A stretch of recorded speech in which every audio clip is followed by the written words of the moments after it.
Siapa yang tak kenal dengan sosok Luna Maya? Aktris cantik ini sempat jadi bahan gunjingan publik karena tersebarnya video syur dirinya dan Ariel Noah. Luna Maya dan Ariel Noah sempat balikan setelah sang vokalis cerai dari Sarah Amalia. Dilansir Grid.id dari gridpop.id pada Minggu, tanggal 11 September tahun 2022, Luna Maya mengaku bahwa ia pernah ditawar pengusaha kaya hidung belang. Dalam tayangan video berjudul, Luna Maya, Sorry Gue Enggak Jualan, sang artis mengungkap pengalamannya ditawar oleh pengusaha.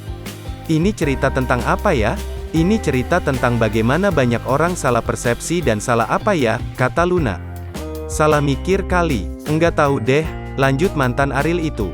Tawaran ini disampaikan oleh make up artis kenalan Luna Maya via WhatsApp. Luna Maya mengaku bahwa make up artis itu baru bertemu dengan Luna sekali, tetapi berani mengungkap tawaran itu. Tak main-main, sang pengusaha memberikan tawaran 600 juta rupiah agar Luna Maya mau menemaninya selama 3 hari di luar negeri. Bilangnya gini, minta ditemani jalan-jalan ke luar negeri, ucap Luna Maya. Sehari 200 juta rupiah, minta ditemani. 3 hari 600 juta rupiah, sambungnya.